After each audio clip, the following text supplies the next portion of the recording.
2017 সাল থেকে চলছে।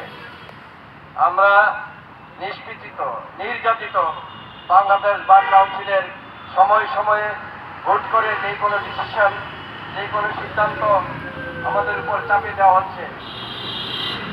বাংলাদেশের যতগুলো পাবলিক পরীক্ষা আছে, বাংলাদেশের যতগুলো সরকারি চাকরির পরীক্ষা আছে, সবগুলোতে 50 টাকা থেকে শুরু করে 250 টাকা পর্যন্ত পরীক্ষা দিই।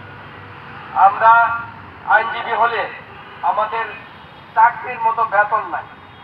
আমরা আমাদের নিজেদের যোগ্যতায় নিজেরা আইনি সেবা দিয়ে আমরা আমাদের জীবিকা নির্বাহ করব।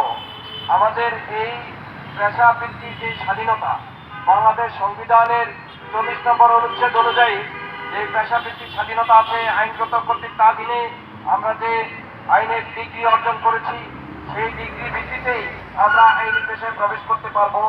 বেআইনিভাবে বাংলাদেশ বার কাউন্সিল বিভিন্ন পরীক্ষা পদ্ধতি চালু করে এই পেশায় আমাদেরকে প্রবেশে বাধা দিচ্ছে। এটা আইনগতভাবে অবৈধ।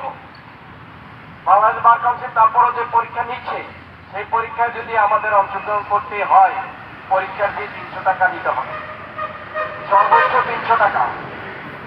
এবং রেজিস্ট্রেশনের জন্য হুট করে সময় দিয়ে দিল একটা যে এতদিনের মধ্যে রেজিস্ট্রেশন প্রক্রিয়া বাংলাদেশের বার কাউন্সিল বন্ধ করার কোনো আইন নাই।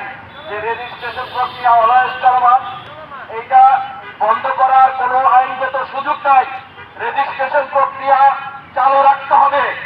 যারা রেজিস্ট্রেশন করতে আসে কেউ যেন রেজিস্ট্রেশন না পাওয়ালে বাধাপ্রাপ্ত না হয়, কেউ যেন রেজিস্ট্রেশন করতে এসে বাধা বিঘ্নের সৃষ্টি না হয়। রেজিস্ট্রেশন সার্ভার যেন খুলে দেওয়া হয়। রেজিস্ট্রেশন সার্ভার খোলার জন্য যিনি নির্দেশ দিয়েছেন সেই কর্তৃপক্ষের প্রতি সুবিনয় অনুরোধ, রেজিস্ট্রেশনের সার্ভার খুলে দিন। রেজিস্ট্রেশন বন্ধ করার আপনার আইনগত কোনো ভিত্তি নাই। রেজিস্ট্রেশনের সার্ভার খুলে দিন।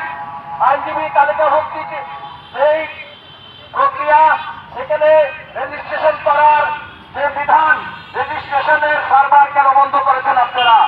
রেজিস্ট্রেশনের সার্ভার বন্ধ করতে পারেন না আপনারা। আপনি আইন দিয়ে দেখিয়ে দেন কোন আইনে আপনি 18 মার্চ 2025 তারিখ পর্যন্ত বার কাউন্সিলের রেজিস্ট্রেশন বন্ধ করে দিয়েছেন। 18 মার্চ 2025 তারিখ কেন রেজিস্ট্রেশন করা বন্ধ করে দিয়েছেন? রেজিস্ট্রেশন নবায়ন একটা চলমান প্রক্রিয়া, এইটা কোনো কালে বন্ধ করার কোনো সুযোগ নাই। যদি আপনার কাছে কোনো আইন থাকে, বার কাউন্সিলের কোনো আইন থাকে, আমার যদি জানা না থাকে আমাদেরকে সেটা জানিয়ে দেন যে ওই আইন বলে আপনি রেজিস্ট্রেশন বন্ধ করেছেন। রেজিস্ট্রেশন নবায়ন এক প্রক্রিয়া, পরীক্ষার ফর্ম ফিল আপ আরেক প্রক্রিয়া। পরীক্ষার ফর্ম ফিল আপ তারা করবে যারা 6 মাস শিক্ষানবিষ্কার অতিক্রম করেছে, তারা ফর্ম ফিল আপ করবে।